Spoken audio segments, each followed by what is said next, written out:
Helo, enw fi di Tesni, a dwi'n gobeithio bod chi gyd yn iawn yn ystod y cyfnod ansicr yma. Yn y vlog yma, dwi'n mynd i fod yn sôn amdan sut dwi'n ymdopi efo'r ffaith bod na ddim digwyddiadau byw. Felly, fel da chi'n gwybod, dwi'n fan masif o gerdd, perfformiadau, drama ac yn y blaen.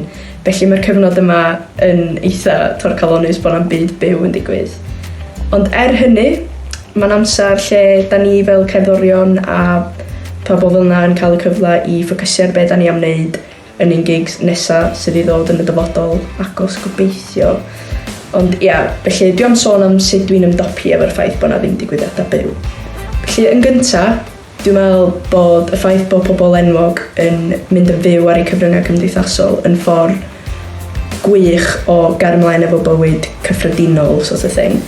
Oherwydd maen nhw dal yn cael ei adnabod a da ni dal yn cael clywed cynnyrch nhw ac yn cael, dwi'n cael fy ysbrydoli gan y live streams oherwydd dwi'n teimlo fatha bod gen i fi mwy o connection efo'r artist sy'n mynd yn fyw oherwydd da ni'n cael gweld nhw yn hollol naturiol yn eu tai nhw a dwi'n teimlo yn mwy fel bod ni gyd yn yr un fath o gwch oherwydd da ni gyd yn sownd adra da ni methu wneud y gigs ma ond mae'r ffordd da ni'n lwcus bod gynnu ni yr cyfryngau yma i fynd yn fyw a cael ein clywed.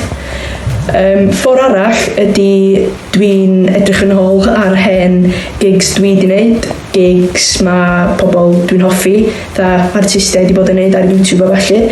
A eto mae hynny'n ysbrydoli fi oherwydd dwi'n edrych yn ôl ar adegau lle o'n i'n cael gymaint o hwyl o pobl o gwmpas fi'n cael gymaint o hwyl a dwi jyst fel dwi eisiau gwneud hyn eto. Felly mae hynna'n ffordd dda o ysbrydoli fi gario ymlaen i sgwennu a gario ymlaen i gwrando'r gymaint o gerddoriaeth. Hefyd, o ran yr ochr drama a falle, dwi'n gweld yr adeg yma yn cyfle da i ffeindio stwff newydd, cael mewn i bethau newydd. Ac dwi'n gwybod os da chi wedi clywed am cwmni Franwen o di gwneud yr prosiect yma ar Zoom, so creu darn o theatr, efo, dwi'n meddwl, 27 o bobl ifanc dros Zoom. A mi o'n i digon ffodus i gael fod yn rhan hwnna, felly mae yna lot mwy o brofiadau yn digwydd wan ar-lein sy'n handi oherwydd maen nhw am ddim a mae'n agor mwy o ddrysau i chi a felly. Felly dwi'n meddwl bod y cyfnod yma hefo yr ochr positif yna o ysbrydoliaeth, cario ymlaen ac datblygu sgiliau newydd a felly.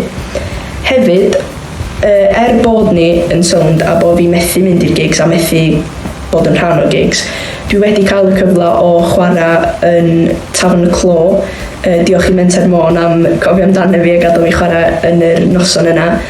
Fe rhaid fi gyfadda, dwi'n meddwl bod fi wedi bod mor nervous. Dwi'n meddwl na jyst y syniad o'n i chwarae blaen pobl dwi erioed i gweld y blaen ar Zoom.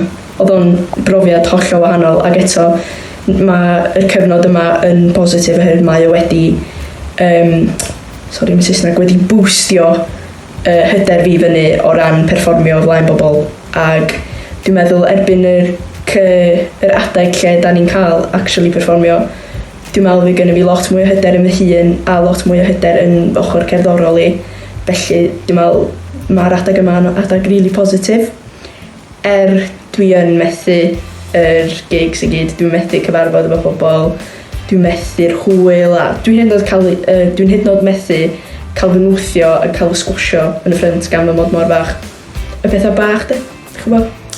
Ond dwi'n meddwl bod y cyfnod yma wedi cael effaith da ar y fi yn gyffredinol bod na ddim byd byw yn digwydd.